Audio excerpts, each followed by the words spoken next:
अस्सलाम वालेकुम वरहमतुल्लाहि वबरकातुहू। Welcome to our safety learner channel. Safety learner channel में आप लोगों को खुशामदीद। उम्मीद करते हैं कि आप लोग खैरियत से होंगे। आज एक नई वीडियो के साथ आप लोगों के सामने हाजिर हूँ। आज का जो हमारा टॉपिक है वो बहुत ज़्यादा इम्पॉर्टेंट है। पिछले टॉपिक हमने डिस्कस किया था कि हार्ड वर्क हमारे पास क्या है और फिर उसके फॉर्मेट के बारे में बताया था। आज हम डिस्कस करेंगे पावर टूल्स की इंस्पेक्शन। जो भी टूल्स इस्तेमाल करते हैं और वो बिजली पे काम करता है तो उसको हम पावर टूल्स कहते हैं। तो आज का टॉपिक हमारा है कि हम पावर टूल्स का इंस्पेक्शन किस तरह करेंगे और उसका चेकलिस्ट किस तरह फिल करेंगे। तो दोनों को हम डिस्कस करेंगे आज। आज डिस्कस करते हैं। हमारे पास ये ग्लैंडर है जो कि इस्तेमाल होता है हार्ड वर्क के लिए। तो सबसे पहले इसका इंस्पेक्शन जब हम करते हैं तो उसका हैंडल चेक करना हो चाहिए कि हमारे पास ये हैंडल मौजूद है। मौजूद होने के बाद कोई क्रैक या डैमेज तो नहीं है। फिर उसके बाद हम चेक करेंगे ये डेस्क लॉकर है जिस पे हम ये डेस्क जो इस्तेमाल करते हैं उसको लॉक करते हैं। तो डेस्क को भी चेक करना होगा कि उसमें कोई क्रैक तो नहीं है।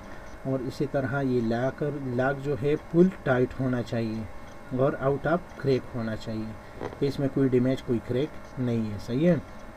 इसके बाद हमारे पास इंश्योर करना चाहिए कि ये सेफ्टी गार्ड रेल जो मशीन में लगाया गया है तो ये लाजिम होना चाहिए, क्योंकि अगर ये आपके पास मौजूद नहीं है और अल्लाह न करे कि ये डेस्क टूट गया तो सीधा वर्कर पे आएगा। तो इसी वजह से इसका गार्ड होना चाहिए तो जो वर्कर है उसको सपोर्ट करेगा, उसको इंजरी से बचाएगा।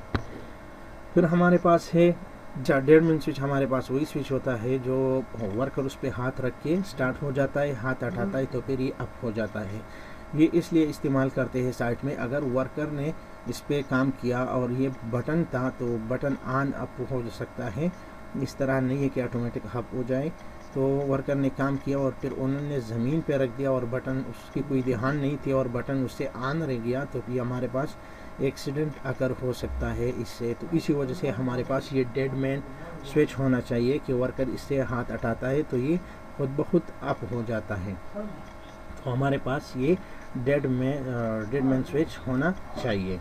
फिर हम इंश्योर करेंगे कि हमारे पास ये इसी तरह सेफ्टी इसका इस तरह होना चाहिए, क्योंकि हमारे पास ज़्यादातर मशीनों में हम देखते हैं तो हमारे पास इधर जो वायर है वो खाली हो जाता है, क्योंकि बंदा इस्तेमाल करता है इस तरह तो फिर ये जगह खाली रहता है तो उससे वर्कर को शॉक लग सकती है। तो इसी वजह से हमारे पास ये सिक्योर होना चाहिए।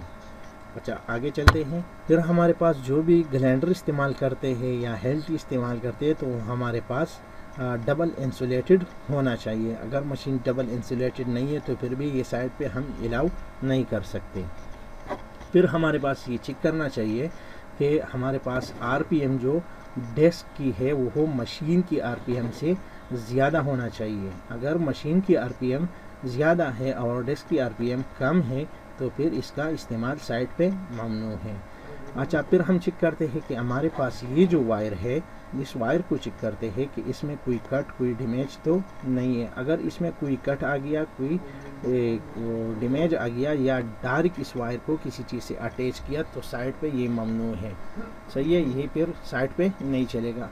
और ये भी इंश्योर करना चाहिए कि आपके पास जो प्लग है वो 3 पिन होना चाहिए। डबल पिन वाला हमारे पास 2 पिन वाला नहीं चलेगा। तो इसी तरह ये वाला स्विच चलेगा साइड में। आगे चलते हैं। इसका जो चेकलिस्ट है उसको डिस्कस करते हैं। तो चेकलिस्ट पे हमारे पास मंथली जो चेकलिस्ट हम बनाते हैं पावर टूल्स की इंस्पेक्शन के लिए तो हमारे पास ये है। आपके पास फर्स्ट लाइन में हो गया सीरियल नंबर। सीरियल नंबर में आप 1 2 3 जो भी है सीरियल नंबर आपको ये शो करेगा कि हमारे पास इतनी ही पावर टूल्स साइट में मौजूद हैं। फिर हमारे पास टाइप ऑफ पावर टूल्स है। तो टाइप ऑफ पावर टूल्स में ये शो करेगा कि हमारे पास ये हेल्टी है या ड्रिल है जो भी है उसका नाम इधर लिखना होगा। तीसरे नंबर पे है सीरियल नंबर। तो हर एक मशीन पे अपना सीरियल नंबर होता है तो उसका सीरियल नंबर लिखना ज़रूरी है। फिर हमें पता चलता है कि इसका एंट्री हो गई है या इसका एंट्री नहीं हुई है। तो इसी तरतीब पे हमारे पास सीरियल नंबर होना चाहिए।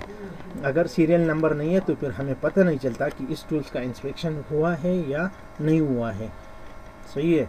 हमारे पास तीसरे पॉइंट पे है थ्री प्लग होना चाहिए। जो भी मैंने पिछले डिस्कस किया कि हमारे पास जो प्लग इस्तेमाल करते हैं वो 3 पिन होना चाहिए। इस तरह नहीं है कि वो डबल पिन या अपने होम मेड स्विच इस्तेमाल नहीं होगा। फिर हमारे पास चौथी लाइन पे है डबल इंसुलेटेड। हमारे पास जो भी मशीन है वो डबल इंसुलेटेड होना चाहिए, उस पर गार्ड होना चाहिए, डेड मैन स्विच। इस तरह हर एक पॉइंट को हम चेक करेंगे।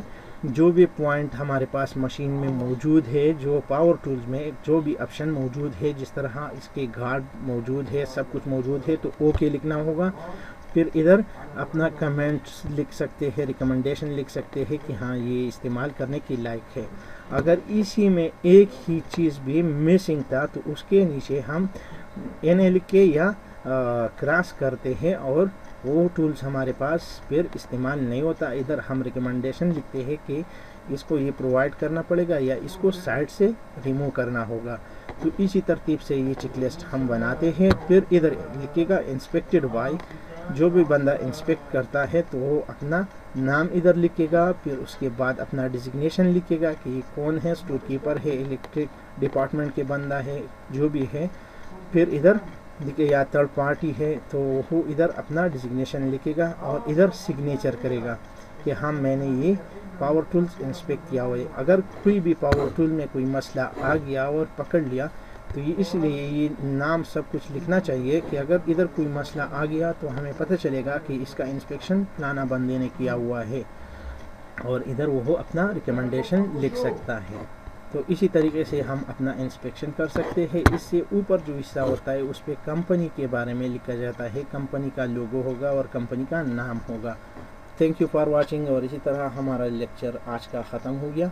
अगर आप लोगों ने अभी तक हमारा ये चैनल सब्सक्राइब नहीं किया है तो प्लीज़ मेहरबानी करके इसको सब्सक्राइब कर दे और बेल का आइकन प्रेस कर दे ताकि नई अपलोड होने वाली वीडियो का नोटिफिकेशन आप लोगों को मिल सके। इंशाल्लाह अगली ही वीडियो पे मुलाकात होगी। वस्सलाम।